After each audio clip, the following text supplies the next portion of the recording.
علیکم۔ بسم اللہ الرحمن الرحیم۔ عزیز طلبہ، کیسے ہیں آپ لوگ؟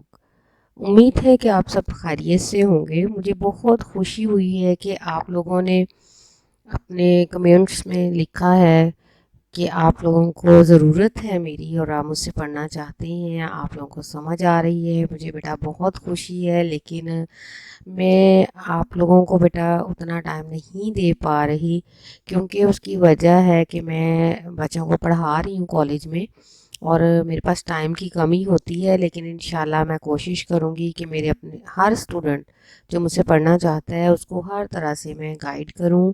اگر بیٹا آپ لوگوں کو میری بات آپ کو سمجھ آ رہی ہے تو اس سے اچھی اور کیا بات ہو سکتی ہے کہ استاد کے لیے بیٹا یہ سب سے بڑا سرمایہ ہے اس کے طالب علم۔ اور میری یہ خوشی ہے، میری یہ طاقت ہے آپ لوگوں کا یہ کہنا کہ آپ ہمیں پڑھائیں، لیکچر دیں، اور آپ کو میری سمجھ آتی ہے اور آپ کو لگتا ہے اگر میں آپ لوگوں کو بیٹا اچھے طریقے سے پڑھا پا رہی ہوں تو میں انشاءاللہ کوشش کرتی رہوں گی کہ میں ساتھ ساتھ یہ لیکچرز بھی ڈالتی رہوں تاکہ آپ لوگوں کو سب کو بھی بیٹا فائدہ پہنچتا رہے۔ لیکن ہاں، کمی بیشی ہو سکتی ہے کہ مجھے ٹائم کی کمی کی وجہ سے کسی وقت آگے پیچھے، لیکن میں پوری کوشش کروں گی کہ یہاں کالج میں اپنے بچوں کو جو پڑھا رہی ہوں آپ لوگوں کو بھی باقاعدگی سے پڑھاتی رہوں، جس طرح سے ممکن ہوا، جیسے جیسے میرے پاس ٹائم ہوا۔ آج بیٹا ہم شعر نمبر 6 کی طرف چلتے ہیں۔ شعر نمبر 5 آپ لوگ کر چکے تھے، حصہ نظم نعت کا۔ تو اس میں آپ دیکھیں کہ سدرۃ المنتہا رہ گزر میں تیری، کعب قوسین گرد سفر میں تیری، تو ہے حق کریں حق ہے تیرے کریں، تجھ سا کوئی نہیں تجھ سا کوئی نہیں۔ اب بیٹا اس شعر کے اندر جو ہے آپ کے شاعر سید نفیس جو ہے وہ صنعت تلمید، صنعت تکرار کا خوبصورت استعمال کرتے ہوئے اس شعر میں انہوں نے حضور صلی اللہ علیہ وسلم کی عظمت، ان کے مقام اور مرتبے سے آگاہ کرتے ہوئے کہا ہے کہ سدرۃ المنتہا یہ وہ مقام ہے جس سے آگے جبرائیل امی جو تھے ان کی بھی رسائی نہیں ہے۔ ان کی حقیقتوں سے آگاہی صرف آپ صلی اللہ علیہ وسلم کو حاصل ہے۔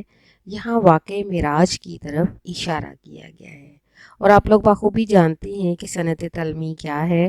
جب کسی بھی شعر کے اندر آپ کو محسوس ہو کہ کوئی ایک لفظ جیسے سدرۃ المنتہا پورے واقعے کی طرف اشارہ کر رہا ہے تو شعر میں صنعت تلمی کا استعمال کیا گیا ہے۔ اب واقعہ معراج جو نبوت کے 11ویں سال پیش آیا، اللہ تعالیٰ نے آپ صلی اللہ علیہ وسلم کے حزن و ملال کو دور کرنے کے لیے، آپ صلی اللہ علیہ وسلم کے رتبے کو اور بڑھانے کے لیے آپ صلی اللہ علیہ وسلم کو آسمانوں کی سیر کروائی، اور حق سے مراد اللہ تعالیٰ کی ذات ہے، قاب قوسین۔ اب بیٹا یہاں دیکھیں قاب اور قوسین سے کیا مراد ہے؟ آپ صلی اللہ علیہ وسلم کے راستے کی گرد ہے، یعنی اس سے مراد دو کمانوں کے درمیان جو فاصلہ ہے، یعنی اس سے بھی کم فاصلہ رہ گیا تھا۔ آپ صلی اللہ علیہ وسلم اللہ تعالیٰ کے قرین کا مطلب ہوتا ہے یعنی درمیان، اس لیے گرد سفر اسے راستے کی گرد کہا گیا ہے۔ پہلے آپ خانہ کعبہ سے بیت المقدس تشریف لے گئے، وہاں آپ صلی اللہ علیہ وسلم نے تمام انبیاء کرام کی جماعت کو نماز پڑھائی، اور اس کے بعد آپ صلی اللہ علیہ وسلم کو امام الانبیاء کہا جاتا ہے۔ اسی وجہ سے پھر آپ صلی اللہ علیہ وسلم کے یہ کے بعد دیگرے ساتوں آسمانوں کی سیر کی اور مختلف نبیوں سے ملاقات کی، پھر آپ سدرۃ المنتہا سے بھی آگے تشریف لے گئے۔ اس لیے شاعر نے کہا ہے کہ وہ آپ صلی اللہ علیہ وسلم کی رہ گزر ہے، یعنی آپ صلی اللہ علیہ وسلم کے گزرنے کا راستہ۔ یہ وہ مقام ہے جہاں سے آگے حضرت جبرائیل کا بھی آخری مقام ہے، یعنی وہ بھی آگے جانے کی ان کو اجازت نہیں ہے۔ جبرائیل مقام سدرہ سے گھر آگے بڑھے پر جل جائیں، جبرائیل مقام سدرہ سے گھر آگے بڑھے پر جل جائیں، محبوب خدا کی منزل کا آغاز یہاں سے ہوتا ہے۔ حضور صلی اللہ علیہ وسلم کا یہ اعلیٰ ترین اعزاز تھا جو آج تک نہ کسی پیغمبر کو ملا، نہ کسی فرشتے کو حاصل ہوا۔ حضرت موسیٰ علیہ السلام بھی اللہ تعالیٰ سے ہم کلام ہوئے تھے، لیکن جب دیکھنے کی خواہش ظاہر کی تو ہلکی سی جھلک دیکھ کر ہی بے ہوش ہو گئے، اور یہ اعزاز صرف حضور صلی اللہ علیہ وسلم کو حاصل ہوا۔ ساتواں آسمان عبور کیے اور سدرۃ المنتہا سے بھی آگے چلے گئے۔ کہکشاں جلوہ فشاں ہے کہ اسی رستے سے، کہکشاں جلوہ فشاں ہے کہ اسی رستے سے ہونے والا ہے محمد صلی اللہ علیہ وسلم کا گزر آج کی رات۔ اور پھر کعبہ قوسین کی بات ہوئی، یعنی اس مقام سے آگے ایک ایسا نور ہے کہ کوئی بھی اس مقام سے آگے نہیں جا سکتا، یہاں صرف حضور صلی اللہ علیہ وسلم جا سکتے ہیں۔ اس مقام کی اصلیت اور حقیقت کو پہچاننے والے آپ صلی اللہ علیہ وسلم ہی ہیں۔ ہے یہ تمثیل کا پیرایا وگرنہ آقا، ہے یہ تمثیل کا پیرایا وگرنہ آقا، کعبہ قوسین سے آگے کا سفر رکھتے ہیں۔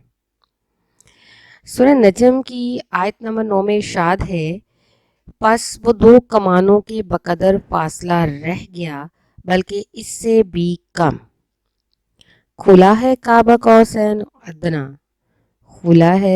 کھلا ہے کعبہ قوسین اور ادنا، خدا کی جان ہے جان محمد۔ لہٰذا جب آپ صلی اللہ علیہ وسلم وہاں پہنچے تو جبرائیل امین نے آپ صلی اللہ علیہ وسلم سے عرض کی، یا رسول اللہ، اس مقام سے آگے جانے کی نہ اجازت ہے نہ میرے اندر سکت، اس سے آگے آپ ہی جا سکتے ہیں، اگر میں ایک قدم آگے بڑھاؤں گا تو میرے پر چل جائیں گے۔ چنانچہ وہاں سے تنہا رف رف کے تخت پر سوار ہو کر بارگاہ خداوندی میں پہنچے۔ بیٹا آپ لوگوں نے کوشش کرنی ہے کہ بہت اچھے طریقے سے ان چیزوں کو یاد کیجیے گا، اور جب وہ بارگاہ خداوندی میں پہنچتے ہیں تو آمنے سامنے ہو کر ملاقات فرمائی اور راز و نیاز کی باتیں ہوئیں۔ نماز پنجگانہ اسی موقع پر فرض ہوئی، اور یہ اعزاز ہے، یہ وہ اعزاز ہے جو آپ صلی اللہ علیہ وسلم کے سوا کسی اور کو حاصل نہ ہوا نہ ہوگا۔ اب تک سجی ہوئی ہے ستاروں کی انجمن، اب تک سجی ہوئی ہے ستاروں کی انجمن، اس انتظار میں کہ پھر آئیں وہ ایک رات۔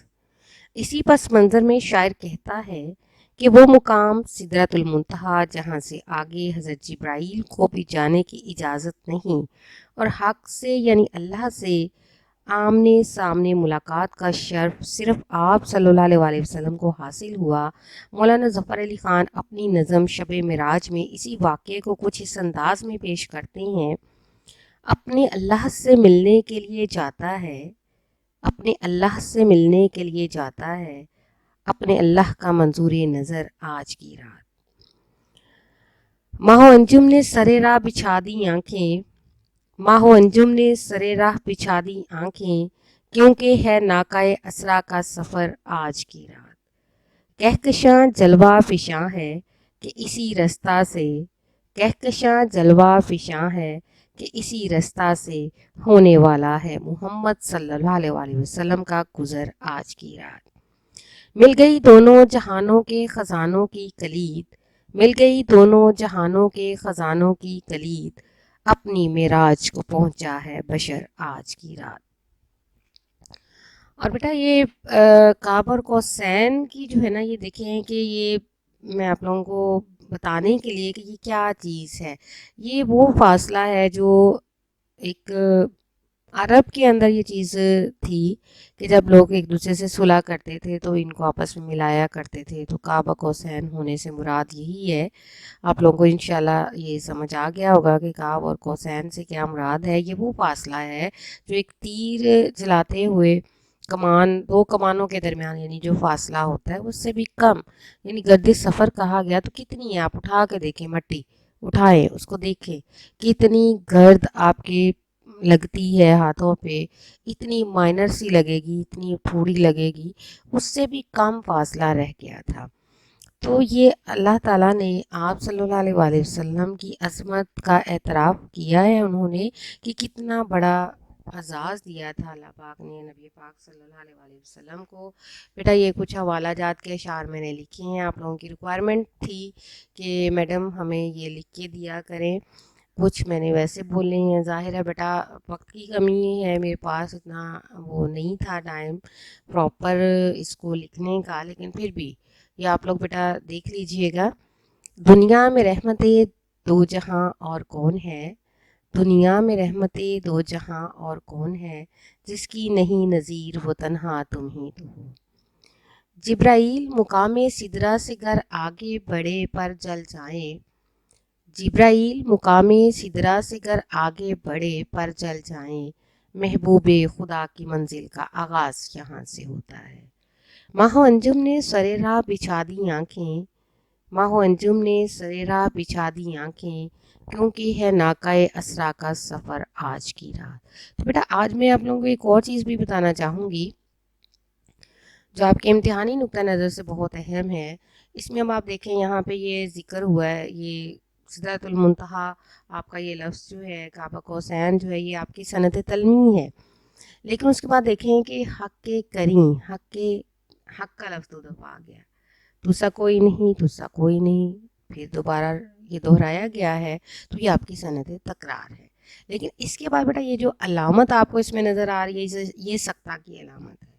پھر گرد سفر کی بات ہوئی تو یہ آپ کی مرکب ہے اور مرکب اضافی ہے. راستے کی گرد کا کے کی کا جب کانسیپٹ آتا ہے تو وہ لفظ آپ کا مرکب آپ کا وہ مرکب اضافی کہلاتا ہے. اسی طریقے سے بیٹا جب آپ نے تشریح کرنی ہے حوالہ جات کا استعمال کیجئے گا. ابھی جو ایک ٹیسٹ میں نے لیا تھا بچوں کا, کچھ بچوں نے بیٹا بہت اچھے طریقے سے وہ دیا, لیکن کچھ بچوں کے اندر میں نے کمی فیل کی ہے کہ وہ جب تشریح کرتے ہیں تو بس صرف مفہوم لکھتے ہیں. آپ لوگوں کو بیٹا یہ ایک ٹیکنیک میں سکھا رہی ہوں ساتھ ساتھ کہ جب آپ نے تشریح کرنی ہے تو کیسے کرنی ہے. اسی شعر کے اندر جب آپ اس کا حوالہ جات دیں گے ساتھ ساتھ آپ لوگ بیٹا اس میں یہ بھی بتائیں گے کہ اس میں صنعت تلمی ہے اس واقعے کا ذکر کریں, لیکن اس کے ساتھ ساتھ رموز و کاف پہ بھی فوکس کریں.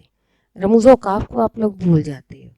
اب صنعت تکرار آ گئی, صنعت تلمی آ گئی, لیکن رموز و کاف کہاں ہیں وہ آپ لوگوں نے اس کا ذکر نہیں کیا. مرکبات کو, ہر لفظ کو بیٹا اس کی گرامیٹیکلی پوائنٹ آف ویو سے بھی دیکھیں اور اس کے لفظی معنی پہ بھی غور کریں, اس شعر کے مفہوم پہ بھی غور کریں. اس طریقے سے آپ کی تیاری جو ہے نا اس انداز میں ہو جائے گی کہ جب ایک ہی شعر کو آپ تیار کرو گے تو ہر پوائنٹ آف ویو سے جو بھی کویسچن آپ کو اس سے آ جائے گا ریلیونٹ امتحانی نقطہ نظر سے بیٹا آپ بہت آسانی سے کر پاؤ گے.